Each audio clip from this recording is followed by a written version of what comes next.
Good evening. Tonight we look beyond the Hollywood stories. We see the raw, tired truth of a tale you know. To really live through this was draining. So before you relax, please like the video and subscribe if you like my work. Tell me in the comments where you're watching from and your local time. It's always amazing to see our viewers around the globe. Silence your phones, take a deep breath, and let's start. This begins like many stories with one man. In the late summer of 1976, the air in northern Zaire was thick and heavy. Moisture rose from the Great Congo River Basin, a land of dark green forests and red dirt that turned to mud in the rain. Here in the MBA zone was the small village of Yambuku. At its center stood the Yambuku Mission Hospital, a few brick buildings cared for by Belgian nuns, a light of modern medicine in an old world.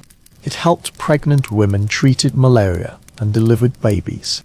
Its most important and deadly service was the daily clinic. Villagers lined up for shots of vitamins and drugs. For each person, a nun or helper prepared a syringe. They had only 5 glass syringes to use each day. Between patients, they rinsed the needle in lukewarm water. It was a method born from having little.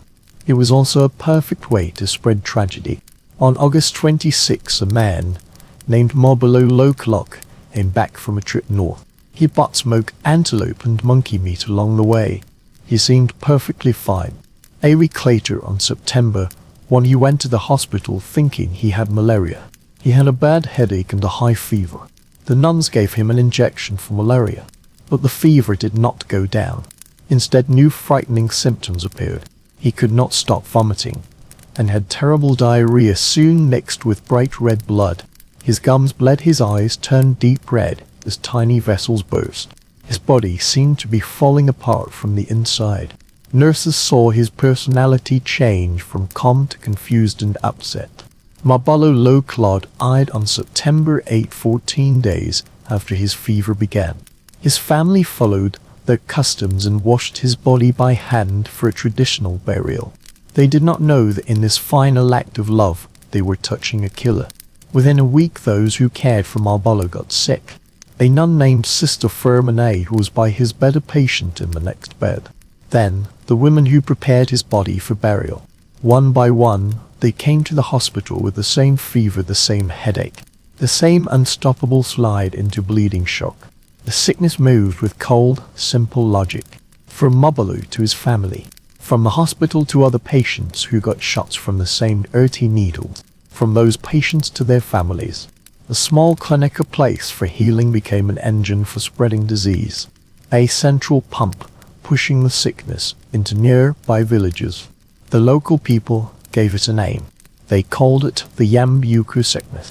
They watched their loved ones fall apart in ways no one could explain. Panic hardened into terror. Families locked themselves indoors, others ran into the forest hoping to escape an unseen hunter. The trapped Belgian nuns sent increasingly desperate radio messages. They spoke of a plague. They reported that 17 of their staff, including 2 other nuns, were now dead. The hospital was no longer a safe place, it was a tomb. The government of Zaire finally understood this was not a small strange event.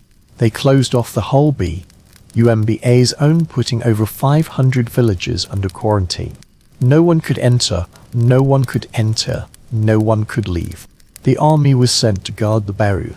Inside this sealed area, 500,000 people were wrapped with an invisible monster. The world, just starting to hear of the crisis, could only watch and wait. The mystery of Yambuku was no longer a local sad story. It was a global threat growing in the heart of Africa.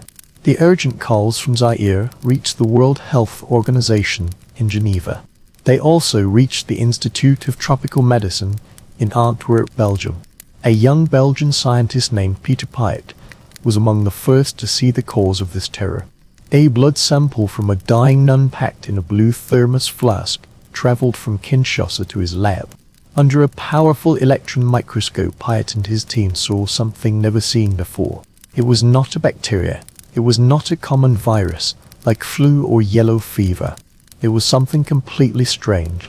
Long, thin, thread-like particles, some were straight, others were curved, like a shepherd's hook. One scientist later said they looked like strands of spaghetti. They were elegant, almost beautiful in their strange shape, and they were completely threatening. They saw it was related to the Marburg virus from 9 years earlier, but this was clearly something new, something different. At the same time, a similar sample arrived at the Centers for Disease Control in Atlanta, Georgia. The virologist named Patricia Webb, working in the CDC's safest lab, confirmed the finding. It was a new filovirus. The highest security rules were put in place. The world's virus science community buzzed with both scientific excitement and deep fear. An international team was quickly formed. A small brave group of experts from Belgium, the United States, France and South Africa. Their mission was to fly into the heart of the raging epidemic. Their leader was an experienced American virus hunter from the CDC named Carl Johnson. He understood how to manage outbreak response, the delicate balance of science, politics and fear. They boarded a Cone 130 Hercules plane in Kinshasa loaded with tons of gear.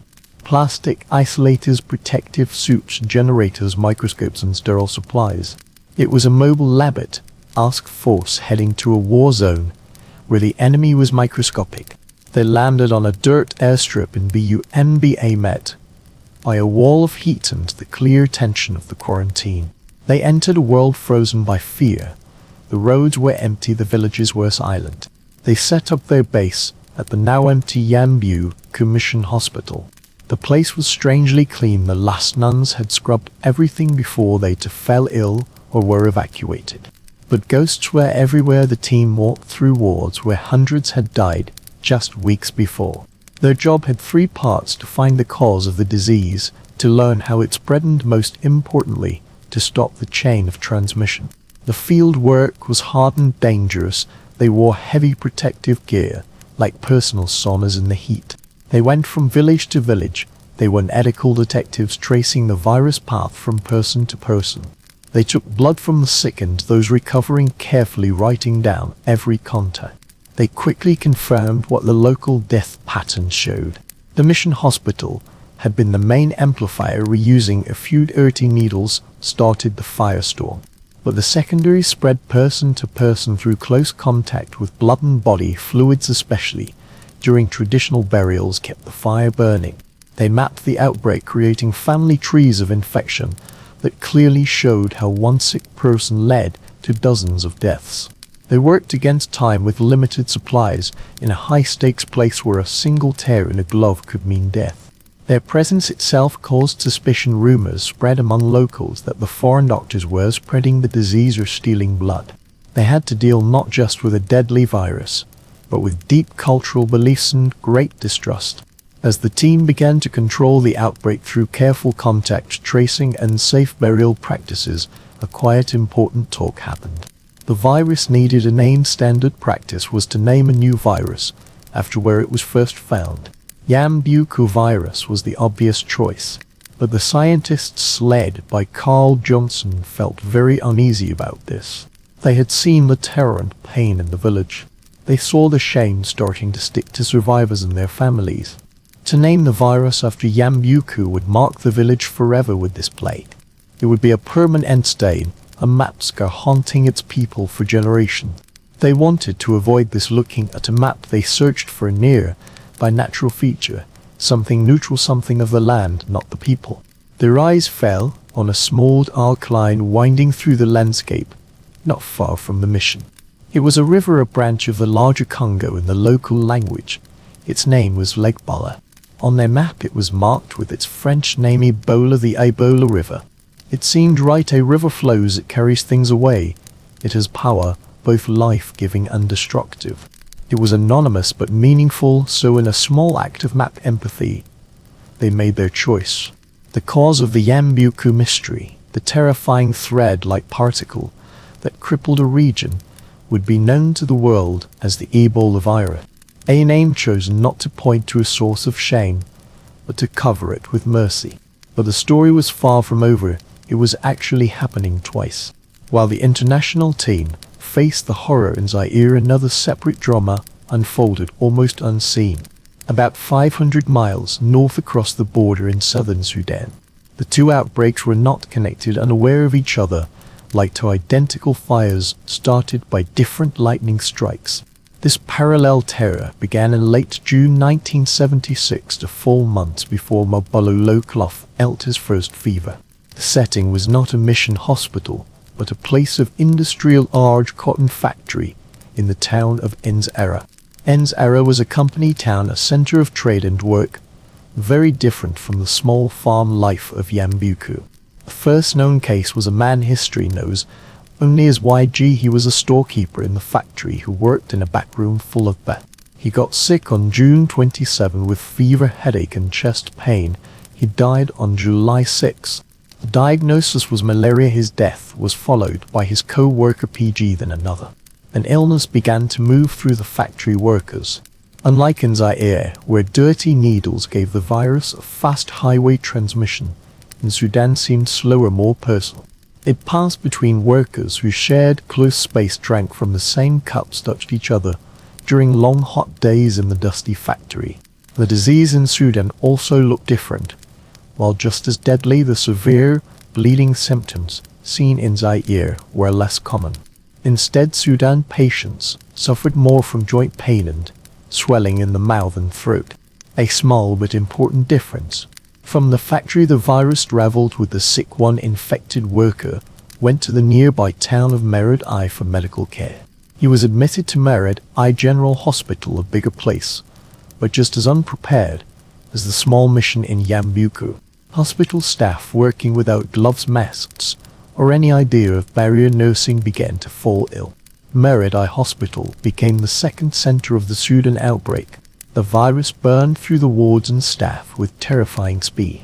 Of the 230 people who worked at the hospital, 76 got infected and 41 of them died. The Sudan outbreak was larger, more widespread, and in some ways more sneaky than the one in Zaire.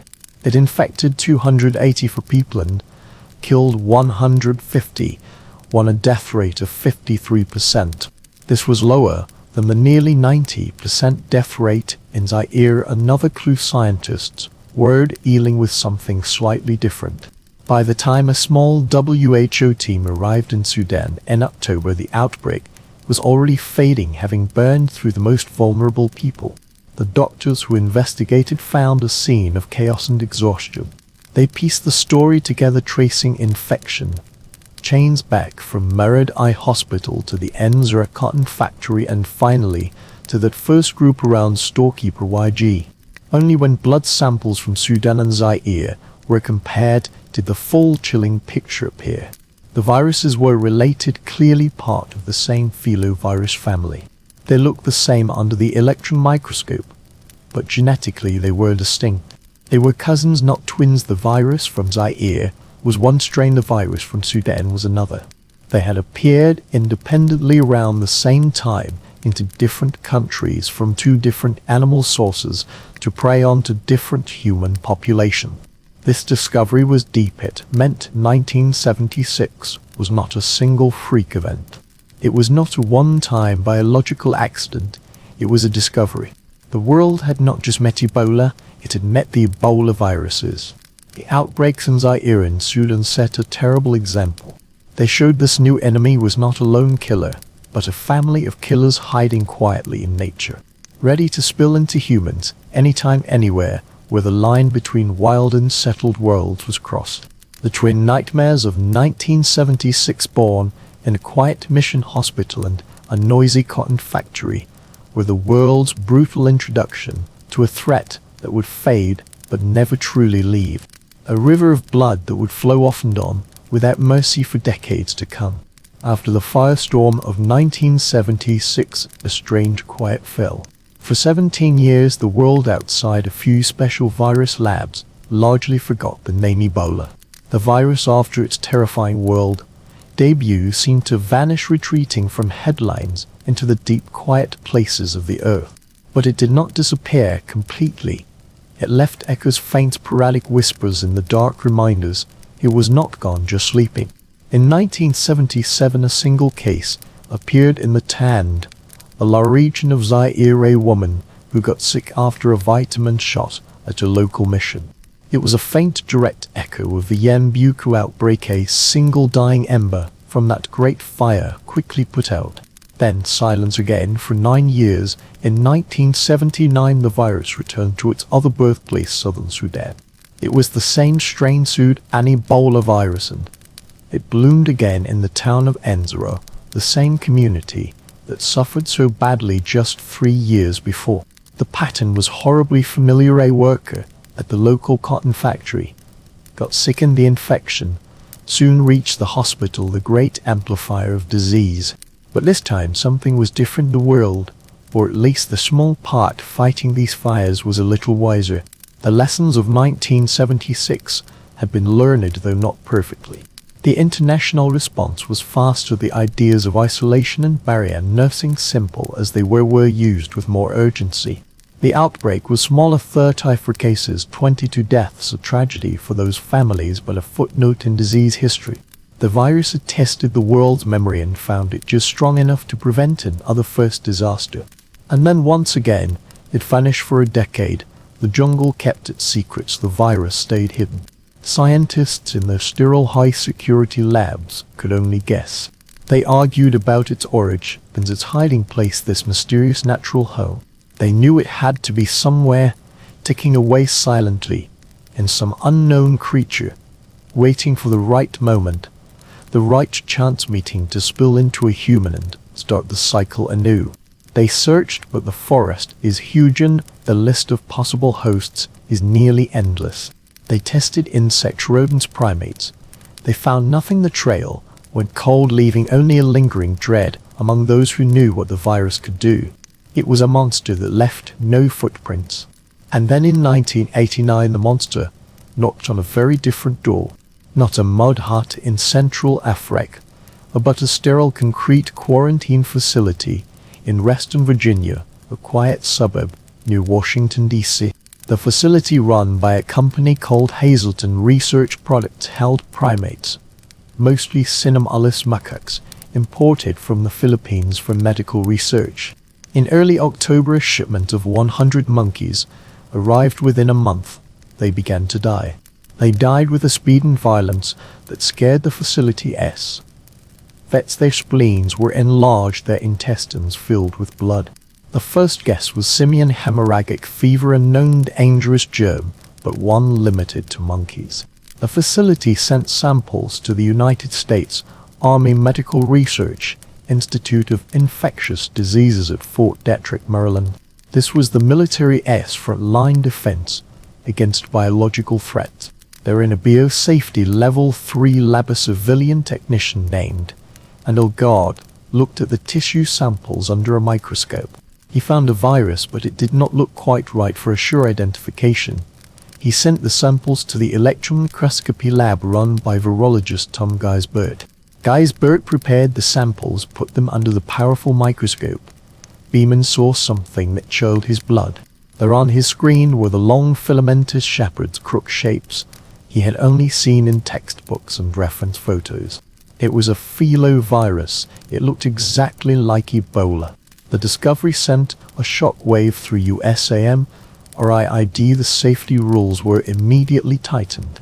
Geisbert's boss Peter Ling, who spent his career studying the world's deadliest viruses, confirmed the finding. It was Ebola, or something terrifyingly like it. A quiet, methodical panic began. This was not a remote African village thousands of miles away. This was suburban Washington, D.C. The virus was inside a building with a commercial air system surrounded by homes, schools, and malls. The logistical nightmare unfolded. A secret, highly coordinated operation started involving the CDC and the U.S. Army.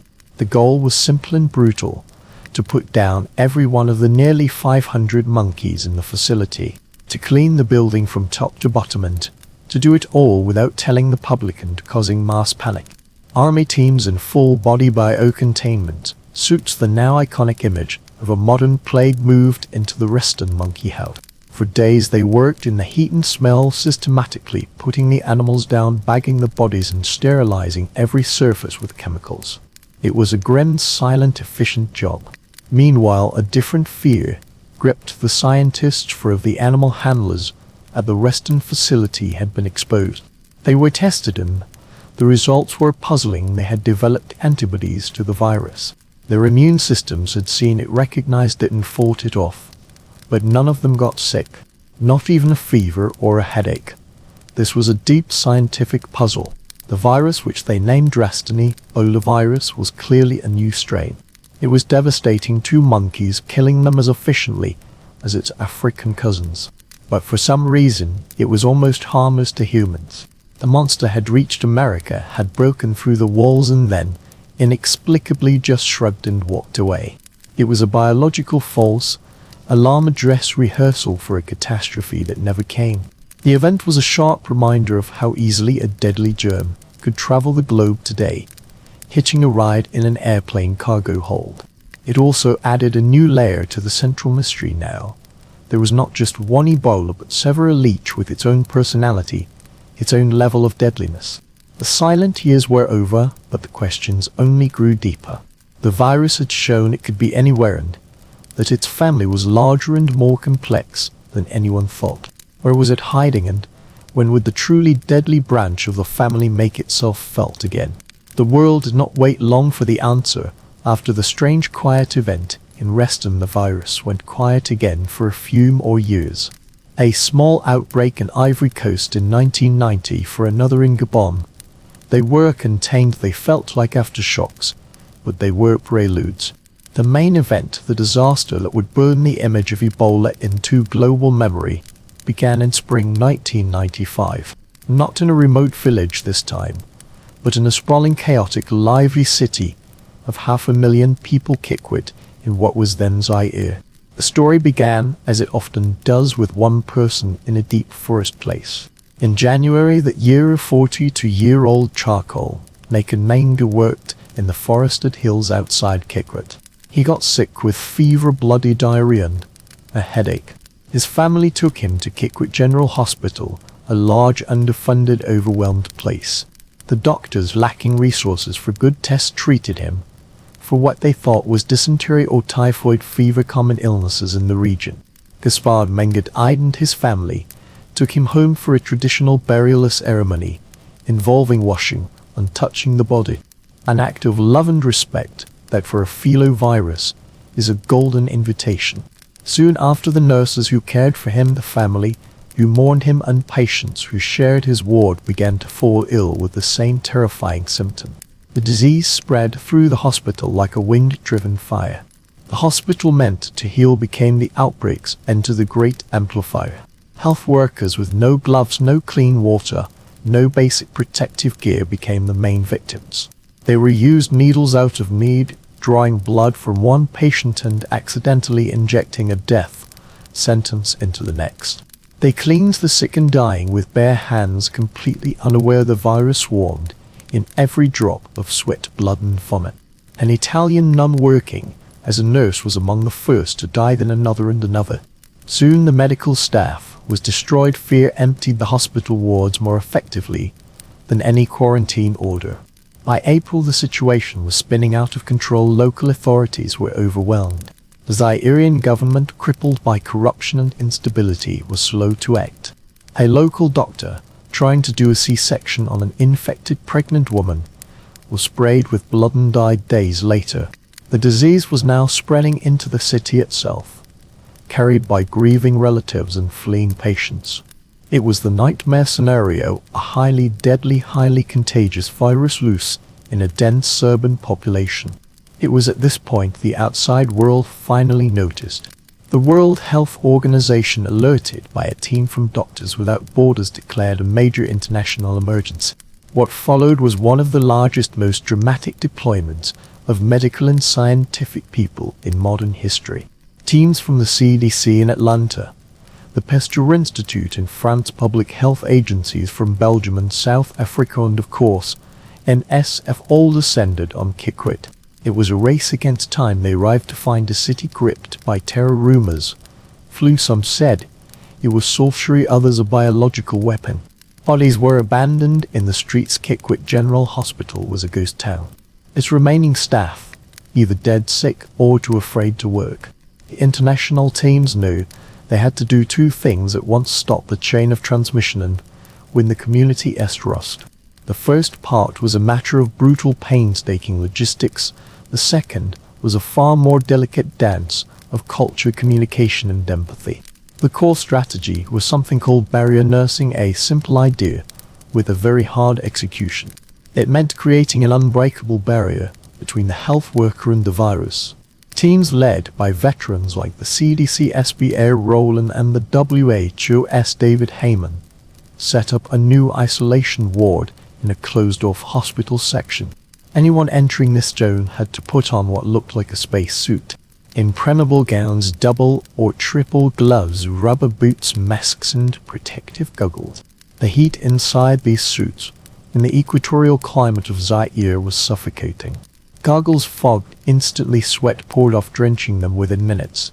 Every single task, from drawing blood to giving a patient a sip of water, became a slow, deliberate, exhausting ordeal. And at the end of each shift, they went through a careful decontamination process.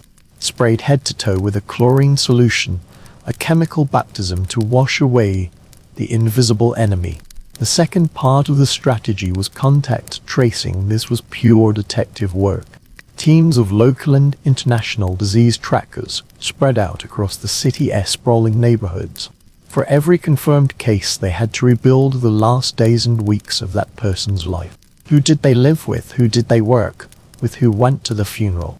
They then tracked down every one of these contacts, sometimes dozens for a single case, and monitored them for 21 days, the virus's longest incubation period.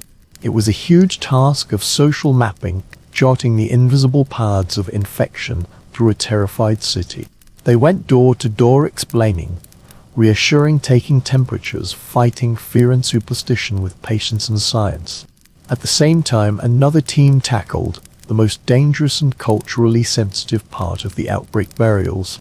Traditional burial practices were a primary engine of transmission. The Red Cross organized local volunteers into burial teams, trained them in safe methods, and gave them protective gear. These teams, often shunned by their own communities, did the hard job of taking the dead from their homes, disinfecting the houses, and providing a safe, dignified burial. They performed a vital public health service, but too many, they were violating sacred traditions. They were unsung heroes walking into the heart of danger, armed with chlorine sprays and body bags. Unlike the outbreaks of the 1970s, Kikwit happened under the full glare of global media. Satellite trucks parked outside the isolation ward, sending terrible images to newsrooms in London, New York, and Tokyo. The world watched, mesmerized and horrified. The images of aid workers in their otherworldly protective suits, the grieving families kept at a distance, the quiet, efficient work of the burial teams. These pictures became iconic. They burned the reality of Ebola into the world's collective mind. It was no longer an abstract, exotic disease from a forgotten corner of the world. It was a clear and present danger, a vision of a possible global plague. Slowly, painstakingly, the methods began to work, isolating the sick, tracing their contacts, and ensuring safe burials began to bend the curve. New cases started to drop. The chains of transmission were broken one by one. By July, the outbreak was declared over. It had infected 315 people and killed 250 for an 81% death rate. It was a public health victory, a testament to the courage of local and international responders. But it was a sobering victory. Kikwit was a warning. It showed that in an increasingly connected world, an outbreak anywhere could become a threat everywhere. And it left the biggest question hanging in the air, more urgent than ever. The international teams had proven they could put out the fire, but no one knew where the sparks came from. The hunt for the natural reservoir, the virus's secret hiding place, was about to begin in earnest. The time after Kikwit created a new urgency in the science community. It was no longer enough to react to outbreaks. They had to be predicted, maybe even prevented. And to do that, they had to solve the central mystery of Ebola. Where did it live between its devastating appearances in humans? This question launched one of the great biological detective stories of the late 20th and early 21st century. A search not for a lost city or hidden treasure, but for a microscopic killer's lair. A hunt for what scientists call the natural reservoir. The reservoir host is an animal species that can carry a germ for long periods, often without getting sick itself, acting as a permanent virus source in nature. Finding it would be key to understanding how and why spillovers into humans happened. The search was a process of elimination on a huge scale. For years, scientists went into the forests of Central and West Africa, the so-called Ebola belt, collecting samples from every possible creature. They were iris prospectors, sifting through the immense biological diversity of the jungle for a trace of a deadly ghost. They trapped and tested thousands of rodents. They collected swarms of insects and spiders, grinding them up to search for viral RNA. They took blood and tissue samples from reptiles and amphibians. The work was slow, methodical, often frustrating, done in some of the most remote, challenging places on Earth. Setting up a mobile lab in the middle of the Congolese rainforest with spotty power and stifling humidity was a logistical feat itself. Every sample meant hours of hiking through thick brush, setting traps and carefully handling animals that could, in theory, be carrying the very germ they sought. And for years the results were always the same: negative. The virus was nowhere. For a time, suspicion fell hard on non-human primates. Gorillas and chimpanzees were known to be susceptible to Ebola. In fact, human outbreaks were often preceded by mass die-offs of local ape groups. They were like canaries in a coal mine, a stark, tragic signal the virus was active in the area. But they could not be the reservoir. They died from the disease just as readily, if not more, than humans. A good reservoir host does not die, it endures, live with the virus. The apes were fellow victims, not the ultimate source. They were another dead end. Slowly, over time, a new strong suspect emerged: bats. The idea made a lot of sense from an ecological and virus perspective. Bats are mammals, making virus jumps to humans more likely. They are ancient creatures, giving viruses ages to co-evolve with them. Their immune systems are extraordinary, uniquely able to handle virus loads that would kill almost any other mammal. This is partly due to the metabolic needs of flight, which creates a constant low fever and keeps their immune systems on high alert but not eliminate virus infections. Also, they live in huge dense colonies, sometimes millions strong, giving a perfect environment for a virus to circulate and last. And they travel great distances, able to carry a germ across entire regions. They checked all the boxes for a perfect reservoir host. The challenge was proving it. The hunt now focused on the world of bats. Scientists like Eric Leroy, a French vet and virologist, dedicated their careers to this search. Their trips became night affairs. They went into caves or set up huge fine meshed mist nets in the forest at dusk, waiting to gently catch bats as they flew out to feed. Each caught bat was a small win. It would be carefully removed, identified by species, and then sampled. A swab from the mouth, a swab from the rectum, a small blood sample from a wing vein. It was delicate, precise work, often done by headlamp light deep in the jungle. Most bats were then released unharmed back into the night. For years this painstaking work gave tantalizing clues but no definite proof. The teams looked for two things: antibodies to Ebola in bat blood showing a past infection, or the holy grail, pieces of the virus's own genetic material, its RNA showing an active infection.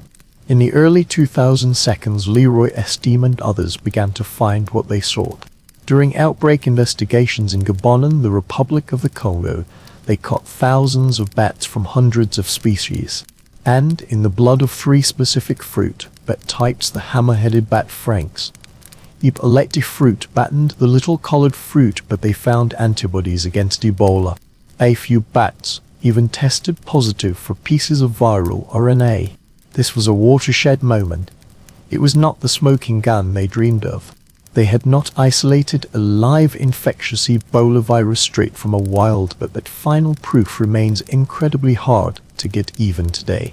But the circumstantial evidence was overwhelming. The killer's footprints were all over the bats' immune systems. They had found the hiding place. It was not in the soil, the water, or some mysterious insect. The reservoir was in the sky. This discovery painted a clearer picture of how a spillover might happen. The virus circulating harmlessly in a fruit bat colony could be shed in their saliva, urine, or feces. A human might get infected by hunting and butchering an infected bat for bushmeat, a common practice in much of Central Africa. Or maybe more often, transmission could be indirect. A bat might nibble a piece of fruit and drop it to the forest floor, where it is later picked up by a chimpanzee or a duiker, a small antelope. That animal gets infected and sickened, is then hunted by a human creature for the virus to cross from its reservoir to its next victim. The first patient in the 1976 Ebola outbreak, Ebolavirusorigins, was known to have bought monkey meat at the local market. Gaspard Manga, the first patient in Kikwit, was a charcoal maker who spent his days in a forest full of bats. The 2-year-old boy who was patient zero in the Great West African epidemic of 2014 was thought to have played near a hollow tree housing a bat colony. The links were no longer guesswork, they were rooted in a plausible, scientifically supported chain of events.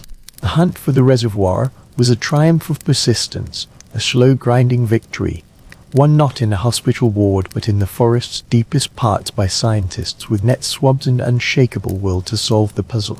It showed that Ebola is not an alien invader striking from nowhere. It is part of the natural world, an ancient fellow traveler with one of evolution's most successful creatures. Outbreaks were not acts of malice, but biological accidents, moments of terrible bad luck, when the line between the wild world and our own is cruel. Understanding this did not make the virus less deadly, but it changed it from a mysterious, almost supernatural monster into something that could be understood, tracked, and maybe one day predicted. The quiet, methodical work of the reservoir hunters gave the first crucial chapter in the guidebook for preventing the next great Ebola catastrophe. The old millennium ended and the new one arrived, not with fanfare for everyone, but with a quiet, creeping dread in the red earth of northern Uganda. The year was 2000. The place was Gulu district, a region already hollowed out by nearly 20 years of brutal war by the Lord's Resistance Army. Here life was not lived in ancestral villages, but in the sprawling, desperate squalor of camps for displaced people. Hundreds of thousands packed together by the grim needs of war, their lives a holding pattern of fear and uncertainty. It was a perfect pet rendition. Something was growing. It began as it often does, as a mystery, strange illness marked by sudden fevers, vomiting, and endless diarrhea. Then came the bleeding. Local health officials, overwhelmed and under-resourced, thought it might be a bad wave of Shigella or maybe cholera. But the death count rose with unnatural speed, and its spread pattern was terrifyingly close, moving through families like a curse. By October, the truth could no longer be ignored. Samples were sent, tests were run, and the ghost of 1976 returned. It was Ebola, specifically the Sudan Ebola virus, the slightly less deadly but no less determined cousin of the Zaire strain. This was not just an echo of the past, it was its largest, most terrifying comeback yet. The response was a study in organized chaos, an attempt to build a fortress in a hurricane. The World Health Organization, the American CDC, and Doctors Without Borders descended on Gulu. They found the health system bled dry by years of conflict. There were few doctors, fewer nurses, and the population deeply and maybe rightly suspicious of any authority. The first task was huge: build an isolation ward. At St. Mary's Lacre Hospital, a Catholic mission hospital that was the region's medical backbone, wards were cleared. Plastic sheeting, that common flimsy barrier against a microscopic enemy, was stapled to walls and draped over windows. A line was drawn on the ground with chlorine. On one side was the world, on the other the hot zone. The logistics were a nightmare. Contact tracing, the basic act of epidemic control, was nearly impossible. How do you track the movements of people already displaced who move between camps and towns in a constant fluid search for safety or food? How do you ask a family already traumatized by war to list every person they touched in the last 3 weeks? The teams did it anyway. They moved through the camps, clipboards in hand, their questions a gentle intrusion into unimaginable grief. They were mapping the virus's social network, trying to stay one step ahead of its relentless march. The work inside the isolation ward was a slow, deliberate dance with death. The personal protective equipment, the now famous PP, you were stifling in the Jugendamt heat. Putting it on was a ritual of layers, boots to pairs of gloves taped at the wrist, a full-body suit, an apron, a mask, a hood and goggles. Breathing became a conscious effort, vision narrowed to a small fog-prone window. In these clumsy suits, nurses had to do the most delicate tasks. Putting an IV into a dehydrated patient, cleaning a body racked with bleeding diarrhea, or just offering a cup of water. A small act of humanity that carried a universe of risk. One of the outbreak heroes was Dr. Matthew Luck W.I., the brave medical superintendent of LAC, or hospital. He worked tirelessly, living at the hospital, leading his staff from the front. He knew the risks. He had seen too many of his own nurses and staff fall ill. Then, in early December, he too developed a fever. He isolated himself immediately. He knew the rules better than anyone. He died 5 days later, a casualty of the war. He fought so bravely. His death was a devastating blow to morale, a symbol of the huge price being paid. By the time the Ebola outbreak was declared over in January 2001, it left a deep scar. 425 people were infected, 124 of them died. It was then the second largest Ebola outbreak ever recorded. It showed the virus could thrive not just in remote forests, but in the dense, fractured societies created by human conflict. It was a warning, a very clear one. For a few years the front went quiet, but the virus was not sleeping, it was simply elsewhere. In 2007 the alarm sounded again, this time from Western Uganda in Bundibug, your district, a mountainous region near the border with the Democratic Republic of Congo. The reports were familiar: a mysterious illness, fever, bleeding, undrapid death. An immediate response was launched, built on the hard lessons from Ebola. Samples were collected and sent for analysis. Routine step, the assumption was it would be the Sudan strain again, or maybe Marburg.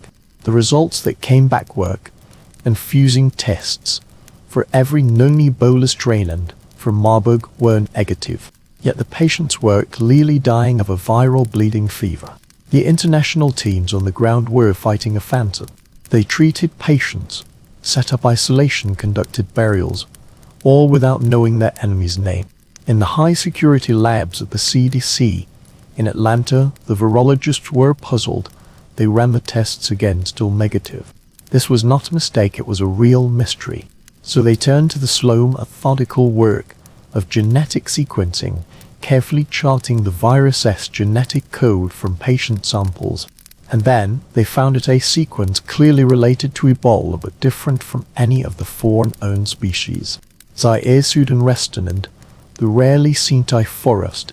It was a 5th branch on a deadly family tree. A new cousin had just introduced itself to the world. They named it with the simple geographic bluntness of virology: Bundy, Buggery Bolio Ebolavirus. The discovery was a moment of deep scientific importance and deep ease. It confirmed the virus was not a static thing, not just a few known types.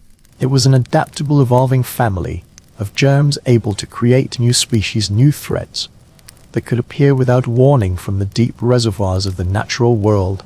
This new Bundibugyo strain was less deadly than its relatives, with a death rate around 37%, but that was cold comfort. The monster could change its face. It could have other unknown siblings waiting in the forest shadows. The map of our fears had just gotten bigger. Uganda had become a proving ground, a place of terrible education. It taught the world how to fight Ebola in a war zone, and it revealed the enemy was more varied and cunning than anyone had suspected. To understand the fierce spread of this virus, we must step back from microscopes and isolation wards, and enter the quiet, sacred spaces where communities grieve. The story of Ebola is not just one of virology and public health. It is a story of anthropology, of culture, and of love. Specifically, it is a story of how we say goodbye to our dead. In many cultures of West Central Africa, death is not a sterile medical event. It is a deeply communal and physical passage. The body of a loved one is not a thing to be disposed of. It is the person filled with spirit and memory, deserving one final deep act of care. This care is expressed through touch. Imagine a village elder has died. Her daughters, sisters, nieces, the women of the family gather. It is their solemn duty and honor to prepare her for her journey. They will gently wash her body, an act of purification and respect. They will anoint her with oils, dress her in her best clothes, and braid her hair. They will hold her hands, kiss her forehead, and whisper their goodbyes. This is not a morbid task. It is an act of supreme love, the final thread in a lifetime tapestry of kinship. The funeral itself is a public event. The whole community comes to pay respect. People will walk past the open coffin, touching the dead one last time, a gesture of connection and shared grief. The body may lie at home for days, letting relatives from far away travel and say goodbye. Now lay the life cycle of the Ebola virus over this ancient, beautiful scene. The virus is a master of tragic irony. In the final hours of life, as the body systems fail, the virus load explodes. The virus is present in huge numbers in every single drop of body fluid, blood, vomit, diarrhea, sweat, tears. The moment of death and the hours after are exactly when the body is most infectious. It becomes in essence a container of pure contagion. So the very acts meant to honor the dead become the virus's most powerful tools of transmission.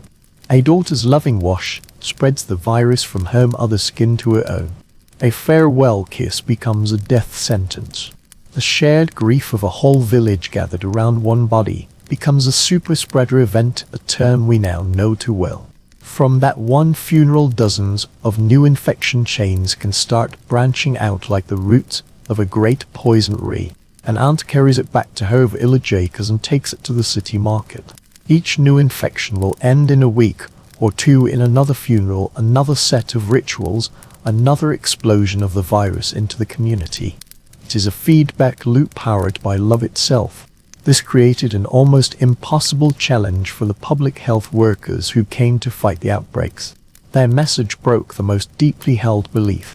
They came in strange, terrifying plastic suits, looking like alien invaders, and they said, "You cannot touch your mother, you cannot wash your father. We must take your child and put them in a plastic bag." To the community, this was not a medical need.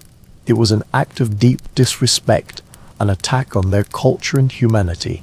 They were not just taking a body, they were stealing a soul, denying it the proper right to join the ancestors.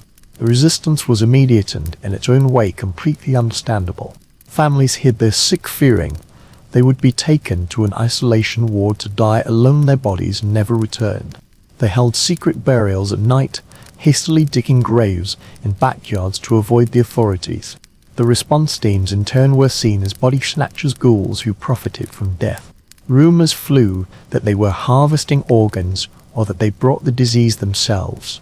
This mistrust was a bigger barrier than any logistical problem. You cannot fight a virus if the community you are trying to protect sees you as the enemy. The breakthrough came when public health groups realized they had to stop fighting culture and start working with it. The goal was not to end rituals, but to adapt them. Thus was born the idea of the safe and dignified burial. It was a masterpiece of applied medical anthropology forged in crisis heat. The teams began to work with, not against, community leaders, the IMAS priests, village elders. They explained the science of transmission in simple, respectful terms. They did not say your traditions are wrong. They said this disease has, for now, made your traditions dangerous.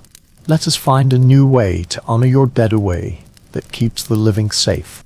The new process was a compromise. The special burial teams, still in full protective gear, would handle the dead, but with openness. They would go to the family home and explain each step. The body would be placed in a sealed body bag, but the family could watch from a safe distance. Before sealing the bag, a family member might be allowed to put a photo or a favorite piece of clothing inside. The team would offer to say a prayer or let a religious leader lead from a distance. At the graveside, the family could gather and mourn, They could throw the first handfuls of dirt on the cough in a keep out of grieving. It was not the same, it was a sterile mediated version of an intimate rite, but it was something. It gave a measure of closure, it showed respect, and most importantly, it broke the chain of transmission. The safe and dignified burial became one of the single most effective tools in ending Ebola outbreaks. It was a recognition that you cannot save lives by destroying a community. As soul, you have to save both. And so with these lessons learned in the smaller contained fires of Central and East Africa, the world felt a grim readiness. It had a playbook, it understood the virus's cultural dense-barredness, but it was a playbook made for a brush fire, not a continent-spanning wildfire.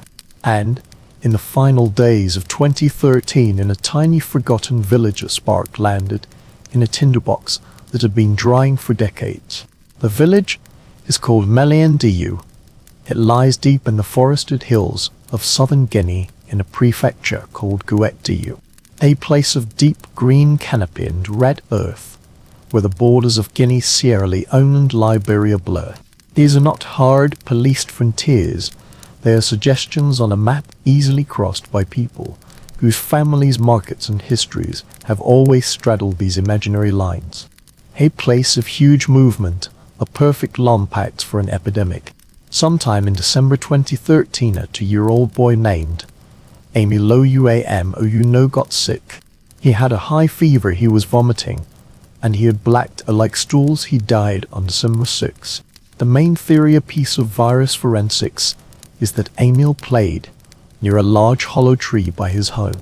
The tree housed a colony of Angolan free-tailed bats, a species thought to be a possible Ebola reservoir. Maybe he was exposed to their droppings, maybe he cottoned played with an infected, but we will never know for sure.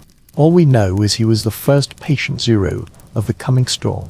A week later, Emil's 3-year-old sister Philomene died, then his mother pregnant with her ex-child died, then his grandmother. The illness spread to the midwife who helped his mother. She carried it back to her home village. With each death came a funeral, with each funeral came more infection. It was a quiet, deadly bloom spreading outward through the tight webs of family and community. But no one knew what it was in this region, which had never seen Ebola before. The symptoms were mistaken for other more familiar killers. Cholera, loss of fever, even anthrax was considered. There was no frame of reference for a disease so fast and so deadly. For 3 crucial months, from December 2013 through February 2014, the virus moved like a ghost. It traveled in taxis and on motorbikes, a silent passenger on the current of daily life. It crossed into market towns where people from all 3 countries met to trade goods and news. It infected health workers in small rural clinics who had no gloves, no gowns, no idea of the danger they faced. These nurses and doctors trying to save lives became the epidemic's most tragic effective amplifiers. They treated the sick, got sick themselves, and were then treated by their colleagues, creating new infection chains within the very places meant to heal. The virus that landed in this unprepared region was Ebola virus, the original killer from 1976, the deadliest family member with a death rate that could reach 90%. The Guinean Health Ministry began to hear reports of an alarming mystery disease in the south. But information was patchy, distances were great and the system was slow to act. It was not until March that a team from Doctors Without Borders, responding to growing alerts, took samples and sent them to a lab in Lyon, France. On March 21, 2014, the confirmation came back. It was Ebola. By then, it was far too late. The virus was not limited to a few villages. It was loose. It had a 3-month head start. Its first jump across a border was almost certainly into Sierra Leone. The story centers on a respected traditional healer in the Kale-Ahun district. Guinean families, desperate for a cure, their clinics could not provide, brought sick relatives to her. She was known for her powers. She treated them. She caught the virus herself. When she died, her funeral was a major event. Hundreds came from all over the district to pay respects to a woman who had healed so many. They washed her body, they touched her, they mourned her, and they carried the virus home. It is believed this single funeral seeded more than 300 new Ebola cases in Sierra Leone. The jump into Liberia was just as quiet, just as ordinary. A woman from Lofa County, which borders Guinea, traveled across to visit sick relatives. She got infected and traveled back home. She died in a small Liberian clinic, infecting the health worker who treated her. That health worker then traveled to the capital Monrovia seeking better care at a bigger hospital. He did not travel in an ambulance, he shared a taxi. This was the critical difference. In all past outbreaks from Yambuku to Gulu, the virus had stayed mostly rural. It burned through isolated villages, and its own deadliness combined with the population's relative stillness helped contain it. But now for the first time Ebola moved into densely packed pro-urban centers. Cities like Monrovia and Freetown, the capitals of Liberia and Sierra Leone. These were places still deeply scarred by over a decade of horrible civil war. Their public health systems were not just weak, they were shattered. In all of Liberia, a country of over 4 million people, there were barely 50 doctors. Hospital wards were run down, often lacking running water, let alone steady power or basic medical supplies. It was a perfect storm, a coming together of factors that created a disaster like never before. You had the deadliest virus strain introduced into a region with no experience with it. You had its silent, unseen spread for 3 months, letting it build a powerful, invisible momentum. You had the location, a highly connected region where people moved constantly. And you had the collision of the biological firestorm with the broken after-war health systems of 3 of the world's poorest nations. The brush fire had become a forest fire, and it was about to race towards cities where millions live, and where the world would finally be forced to watch in horror as the West African inferno began. By summer 2014, the fire was no longer contained. What began as a spark in a hollow tree in rural Guinea became a vast, uncontrolled blaze eating 3 nations. The numbers once a trickle were now a flood. In Guinea, Sierra Leone, and Liberia, the virus moved faster than any human response. The official counts, grim as they were when owned to be huge underestimates. The true scale was whispered in villages where half the people had vanished, and shouted in the overwhelmed halls of makeshift clinics where the sick lay on floors waiting to die. The delicate threads of society snapped one by one. Markets closed, farmers left their fields. Trust between neighbors, between families, between people and their governments evaporated like morning mist under a cruel sun. Ebola was no longer just a medical crisis. It was a societal collapse in slow motion. For months the world watched with a kind of detached pity. It was a tragedy, sure, but a distant one happening over there to them. But the virus did not respect borders drawn on a map. In July, a sick Liberian American government official named Patrick Sawyer, feverish and vomiting, boarded a commercial flight. He collapsed at the airport in Lagos, Nigeria, a megacity of 21 million people. With that single act of travel, every epidemiologist's nightmare came true. The regional blaze now threatened to become a global inferno. The international community, sluggish and complacent, finally woke with a jolt of raw fear. On August 8, 2014, the head of the World Health Organization, Dr. Margaret Chan, stood before the world's media. Her words were careful, but their weight was immense. She declared the West African Ebola outbreak a public health emergency of international concern, a PHE. I see. It's a formal bureaucratic term, a piece of institutional language. But what it really meant was a global scream for help.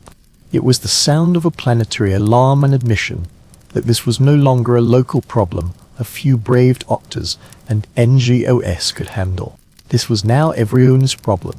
The declaration triggered a response of a size never before seen for a disease outbreak.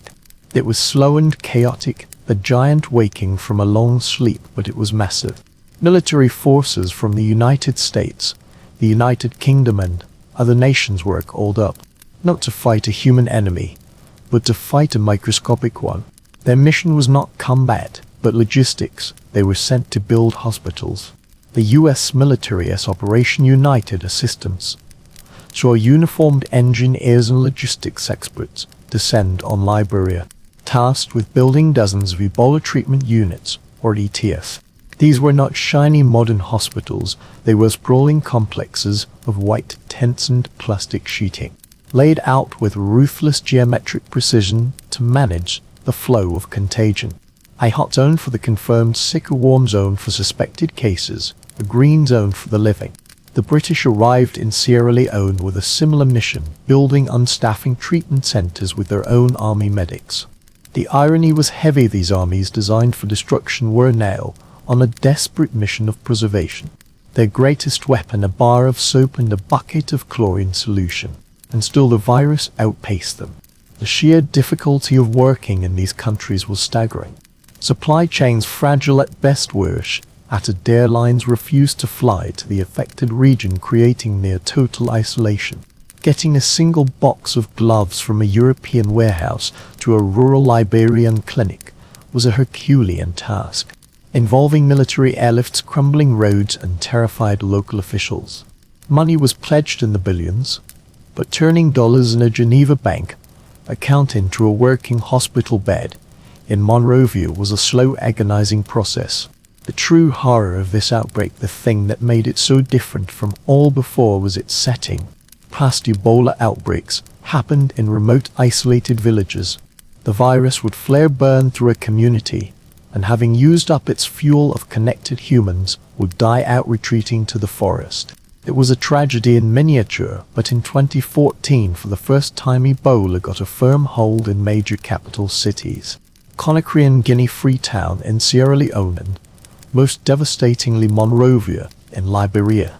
Fighting Ebola in a dense, sprawling pro-urban slum is a completely different challenge. It is like trying to put out a forest fire with a water pistol in a hurricane. In the countryside, everyone knows everyone, contact tracing, the careful work of tracking every person a patient touched was at least possible. In a city of 1 million souls, a city of transients, anonymous crowds, it is nearly impossible. A sick man gets into a shared taxi. Who were the other passengers? He buys food at a market. Who did he brush against? The virus thrived in the very anonymity of the city. In places like the West Point slum in Monrovia, a peninsula packed with 75,000 people living in tin shacks without clean water or sanitation, the disease spread with terrifying speed. Distrust of the government, already common, turned into full paranoia. Rumors flew the disease was a government plot. It was a Western conspiracy to harvest organs. The men in strange white suits were not there to help, they were there to take your loved ones away to die. When the government, in a desperate bad move, tried to quarantine West Point with barbed wire and armed soldiers, the community erupted. Riots broke out.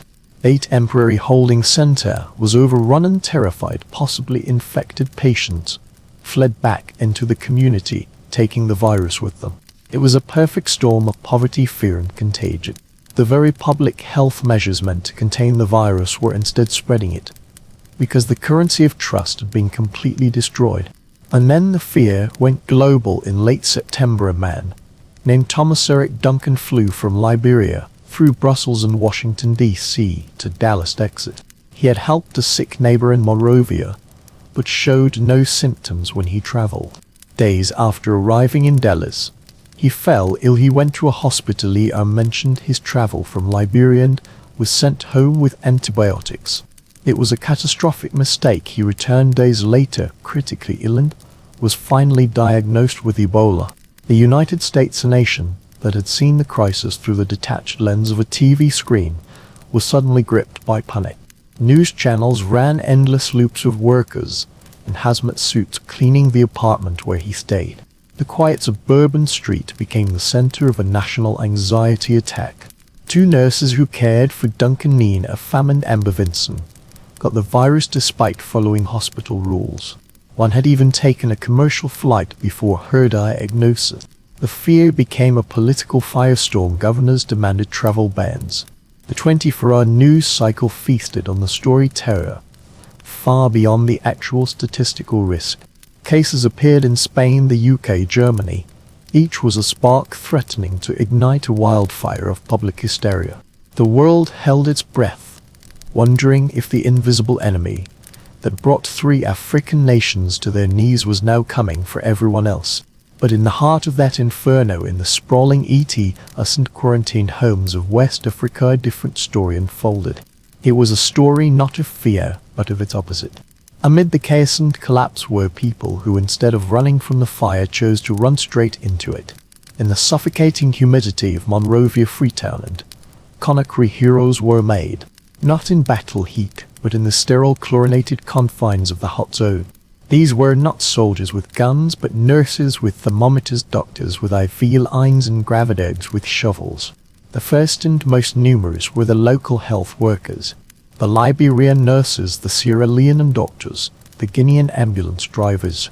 They were the first line of defense, and they paid the heaviest price.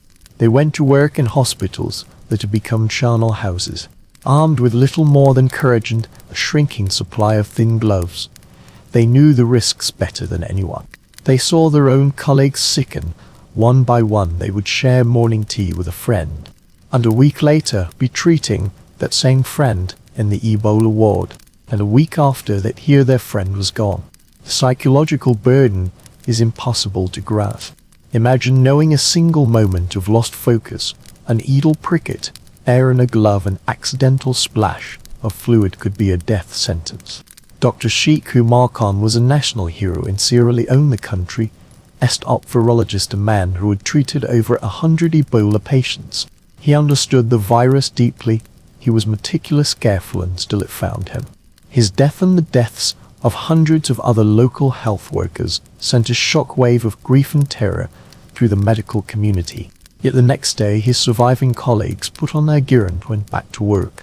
They had no other choice. It was their home, their people dying. Then there were the burial teams in a culture where funeral rites are deeply important, where washing and touching the dead is a final act of love and respect. Ebola played its cruelest trick. The body of an Ebola victim is most infectious right after death. A traditional burial was a biological bomb. To stop the transmission chain, the dead had to be made safe. The sacred duty fell to teams of young men, often volunteers shunned by their own communities. They would arrive at a home clad in intimidating white or yellow suits, take loved one away. They faced the grief and rage of families who saw them not as saviors but as ghouls stealing their dead. They would carefully, methodically spray the body with chlorine, seal it into body bags, and take it away for a quick and anonymous cremation or burial. They performed one of the most essential tasks of the entire response, breaking the transmission chains. The strongest link for this, they were outcast. Landlords evicted them, shopkeepers refused to sell them food, their own families turned them away, terrified they carried the disease. They were heroes no one wanted to touch. And into this chaos came the international responders, groups like the Red Cross, the WHO, and various government medical teams. But no group was more visible or symbolic of this fight than Médecins Sans Frontières, Doctors Without Borders. NSF had been fighting Ebola since its discovery. They were the veterans of this particular war. While the world still debated the problem scale, MSF was already on the ground setting up its first treatment centers. They had a system, a practiced, grimly efficient choreography for chaos. Their ETS were built from prepackaged kits, a hospital in a box. They understood the viruses and forgiving logic. Their protocols were brutally rigid, born from decades of hard experience. The process of entering the hot zone was a transformation ritual. A worker would be dressed by a colleague. Each piece of personal protective equipment, the PP, he put on in exact order. Boots, inner gloves, the hooded Tyvek suit, the apron, the mask, the goggles, the outer gloves taped at the wrists, the ankles, the zipper completely sealed. To step into the hot zone was to step onto another planet. The outside world vanished, muffled by layers of plastic and rubber. The only sound was the rasp of your own breathing amplified in your ears. The heat was instant and oppressive. Within minutes, you were drenched in sweat, your goggles fogging. Communication was reduced to shouting through masks and using hand signals. The mission inside was a race against time, not against the virus, but against your own body. You had maybe an hour, perhaps 90 minutes before dehydration and heat exhaustion made you a danger to yourself and your colleagues. And that hour you did your duties. You gave fluids, you gave medicine. You cleaned up the vomit and diarrhea, that were the disease's hallmarks. You held a hand, you offered a word of comfort, your voice distorted by the mass. But mostly you bore witness, you saw the human cost of the statistics. You saw the fear in the sick eyes and the quiet dignity of the dying. The most dangerous part was not being inside but getting out. The process of doffing the PPE. It was the moment of maximum risk. Every suit surface was considered contaminated. It had to be removed with painstaking care. Each piece peeled away, without letting the dirty outside touch your skin. A colleague would guide you, calling instructions, spraying every surface, every glove with strong chlorine solution. Step into the first bucket, pray, remove the apron spray, remove the outer glove spray. It was a slow, deliberate dance, a counter ritual to the one that got you in. Only when you were finally stripped to your scrubs, standing in the clean zone, drenched in sweat and utterly exhausted, were you safe. Then, after rehydrating, you would rest, and in a few hours, you would do it all again. These workers, local and international, were in porous line of defense, holding back a tidal wave of infection. They could not save everyone. In truth, in the early days, they could save very few. The death rate inside the ETS was often over 70%. Their work was not about big victories, it was about small mercies. It was about providing a place where someone could die with some dignity, away from family, yes, but not entirely alone. It was about showing that in the face of an indifferent, merciless virus, humanity could still respond with compassion and courage. The sheer, relentless human cost of this response, and the sight of so many doctors and nurses becoming patients themselves, underlined a terrifying reality. Courage and chlorine were not enough. Humanity needed a better weapon. The 2014 epidemic, in all its horror, became the catalyst for one of the most remarkable scientific sprints in modern history. The race for a vaccine. For nearly 40 years, an Ebola vaccine had been a theoretical dream, a low-priority project in a few government and military labs. The reasons were coldly practical. Ebola was a disease of the poor, erupting in remote Africa. Outbreaks were sporadic and self-limiting. For a drug company, the financial incentive was non-existent. There was simply no market. Making a new vaccine is monstrously expensive and time-consuming, often taking a decade or more and costing over $1 billion. There was no business case for investing that kind of money to fight a disease that killed a few hundred people every few years in places unable to pay. So the research languished, moving at a glacial pace. Promising candidates sat in deep freezers in Canadian and US labs, their potential and youth. But the West African outbreak changed the whole geopolitical calculation. Suddenly, Ebola was not just a humanitarian tragedy, it was a global security threat. A virus that could shut down air travel, destabilize whole regions, and sow panic in Western capitals, was a virus that demanded a solution. The money, which had been a trickle, became a flood. Governments, charity groups, like the Wellcome Trust, and drug giants, like Merck and GlaxoSmithKline, poured hundreds of millions into speeding vaccine development. Projects gathering dust were pulled from freezers and fast-tracked with a speed both breathtaking and, for those who had worked on them for years, deeply frustrating. The world was finally paying attention, but only after thousands had died. The leading candidate was a vaccine called RVSVZEBOV. Its origin was a testament to international teamwork. It was first made by scientists at the Public Health Agency of Canada's National Microbiology Lab in Winnipeg. They had cleverly taken a common, fairly harmless livestock virus, vesicular stomatitis virus, or VSV, and genetically changed it. They cut out one of its genes and replaced it with one key gene from the Ebolavirus, the gene that makes the glycoprotein, the Ebola S, at the surface. The result was a clever biological mimic. The vaccine could not cause Ebola, but it looked enough like it to the immune system to trigger a strong protective response. The Canadian government licensed it to a small American company, New Link Genetics, which then partnered with drug giant Merck to navigate the complex process of making and testing it. This speed created a deep ethical problem.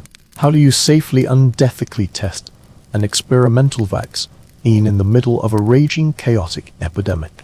The gold standard for medical research is the randomized double-blind placebo-controlled trial. Some people get the real vaccine, some get a placebo, and neither the people nor the doctors know who got which until the end. This is the most scientifically strict way to prove if a vaccine works. But could you in good conscience inject a terrified person just exposed to Ebola with a saline solution, a placebo, knowing they might have a 50% chance of dying a horrible death? The moral math was agonizing. The answer for many was no. A new, more nimble approach was needed. The solution came from history books, from the successful campaign to wipe out smallpox decades before. It was a strategy called ring vaccination.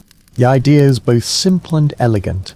Instead of trying to vaccinate a whole population, you focus your efforts with surgical precision. When a new Ebola case is confirmed, you do not just treat the patient. You immediately rush to find every single person they recently had contact with. Their family, their neighbors, the people they shared a meal with. This is the first ring. You then find all the contacts of those contacts, the second ring. You offer the vaccine to everyone in these rings, creating a ring of immunity, a firebreak of protected people around the new infection, stopping it from spreading further. It contains the spark before it can become a blaze. In 2015, as the epidemic finally began to fade in Liberia and Sierra Leone, the last embers still glowed in Guinea.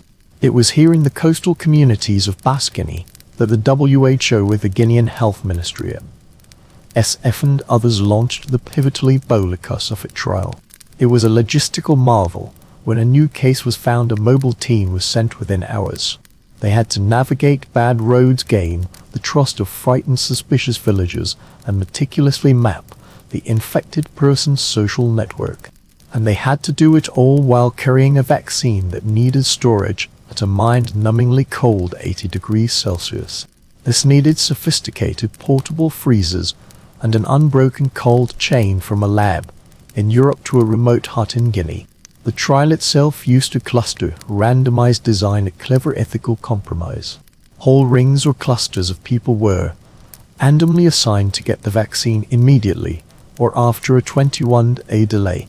This allowed a scientifically valid comparison while making sure everyone involved would eventually get the potentially life-saving shot. The results were stunning. They came faster and were more definite than anyone dared hope. Among the thousands who got the vaccine immediately, not a single one developed Ebola. It was 100% effective. The results were so clear, so overwhelmingly positive, the trial was stopped early. The Data Safety Board said it would be unethical to keep the vaccine from the delayed group. Everyone would get it immediately. It was a huge victory for science and public health. A beacon of hope in a story so often defined by tragedy. The OVSVZ, Ebolavirusorigins vaccine, later branded as the RVEO, was the weapon they so desperately needed. It was not a cure, but it was a shield. The frantic race had been won, but it was a victory with a deep somber asterisk. It took the largest, most catastrophic Ebola epidemic in history, a disaster claiming over 11,000 lives, to finally push a promising vaccine across the finish line. The knowledge of how to stop the fire had been sitting in a freezer all along. It just took a world in flames to finally make someone go and get it.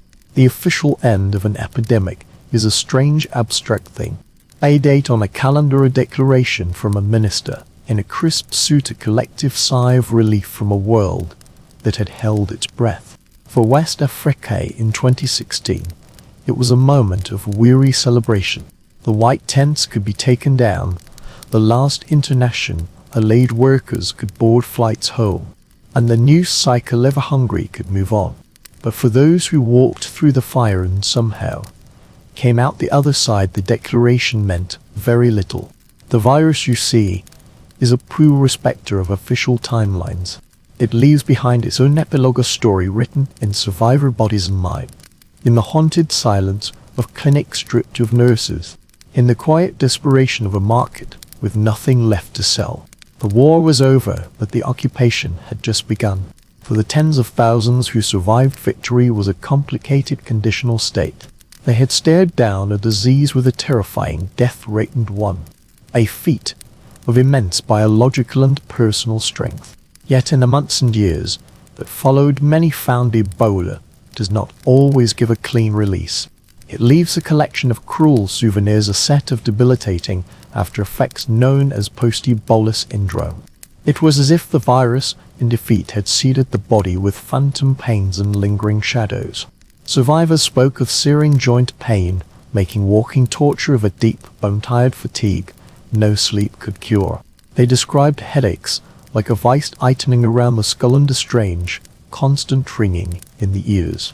Perhaps the most terrifying of these leftovers was what the virus could do to the eyes. A significant number of survivors developed uveitis, a severe eye inflammation that clouded vision, caused intense pain, and sometimes led to blindness. It was a discovery that chilled the medical community.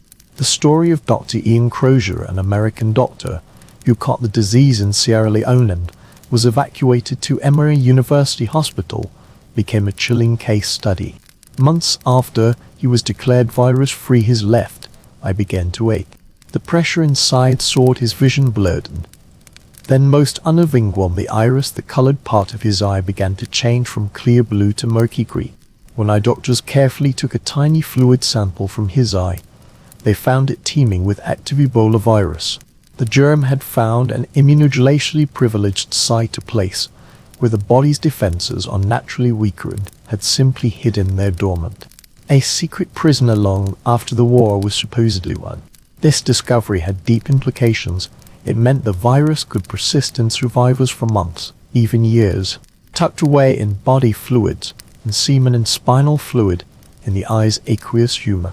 This was not a zombie apocalypse, not a case of the walking dead, but it was a complex public health reality. A survivor could, in very rare specific circumstances, restart a transmission chain long after an epidemic was declared over. The hero's journey was suddenly complicated by a grim asterisk, but the physical scars were often easier to bear than the social ones. The word survivor, which should have been a badge of honor, became a brand, a label that separated people from their communities. In villages where whole families were wiped out, a lone survivor was sometimes seen not with sympathy, but with suspicion. Why then? What dark magic did they use to be spared? Fear, a far more contagious agent than any virus, poisoned the wells of community trust. Landlords evicted survivor tenants, employers refused to rehire them. Friends would cross the street to avoid a handshake, children were shunned in the schoolyard. The very people who endured the most were outrated as outcasts, walking ghosts in their own hometown. They were living reminders of a trauma everyone else desperately wanted to forget. And beyond the individual, the virus left deep structural wounds on the nations it ravaged. The health systems of Guinea, Liberia, and Sierra Leone, already fragile before the outbreak, were left in ruins. So many doctors, nurses, and community health workers had died on the front lines. They were, after all, the most exposed. Clinics that once delivered babies and treated malaria were now empty shells, their staff gone, supplies depleted. The intense focus on Ebola created a devastating secondary crisis. While the world poured resources into fighting one disease, people kept dying in ever greater numbers from others. Measles outbreaks flared, malaria went and treated, mothers died in childbirth because no one was left to help. The health infrastructure was not just bent, it was broken, and rebuilding it would be the work of a generation. The economies were similarly shattered. Quarantines and fear shut down markets, restricted travel, halted work. Commerce ground to a halt. Farmers could not sell produce, miners could not go to mine fields lay fallow. The vibrant, bustling lifeblood of these nations had slowed to a sluggish, anemic crawl. The cost of Ebola was not just measured in the dead, but in years of lost development, the setback and the slow, hard climb toward prosperity. The world learned a great deal during the West African epidemic. Painful, bloody lessons in public health, logistics, and communication. The final report card was bleak, and everyone knew with a quiet dread there would be another test. That test came on August 1, 2018. The announcement came from the Democratic Republic of Congo's health ministries over notice of a new Ebola outbreak. But this was different. This was not in a quiet forested region near the river that gave the virus its name. This was in North Kivundi, Three provinces in the country as far east, a place embroiled in conflict for over 20 years, a place where over 100 armed groups operated, where government control was shaky at best, and where civilians through bitter experience deeply mistrusted anyone in uniform or an official-looking vehicle. The virus, with its uncanny knack for finding cracks in human society, had chosen the perfect theater of operations, a war zone. But this time the world was not caught flat-footed. The horrors of 2014 had spurred a frantic global effort to develop the weapons so desperately lacking. And now they were ready. The first and most important was a vaccine, made by the Public Health Agency of Canada, licensed to Merck and fast-tracked during the West African epidemic's final days. The Ebolavirusorigins, the Ebolavirusoutbreaks brand namely, RVEBO, was a marvel of modern science. It was not a tool for mass immunization. Its brilliance lay in strategic use. The strategy was ring vaccination, a concept honed during the final push to wipe out smallpox. The idea was simple in theory, but fiendishly complex in practice. When a new case was confirmed, response teams would rush in. They would find everyone the infected person had been in contact with, family, friends, neighbors, the person they sat next to on a bus, and vaccinate them. Then they would vaccinate the contacts of those contacts. It created a ring of immunity, a biological fire, all around the active case, preventing the virus from finding a new host and spreading. It was like fighting a forest fire, not by dousing the whole forest, but by making a targeted firebreak just ahead of the flame. In North K.I.V.S. this was a Herculean task. Contact tracers, often local community members, had to navigate all landscape of fear and suspicion, asking deeply personal questions in villages where a stranger's arrival could be seen as a threat. Vaccination teams, escorted by UN peacekeepers for safety, would travel down precarious muddy roads, sometimes for hours, to reach a single family in a remote spot, carrying precious vaccine vials in special cold chain coolers. They fought a microscopic enemy in a region awash with macroscopic dangers, and there was another new weapon. For the first time there were effective treatments. The standard of care in West Africa had been purely supportive.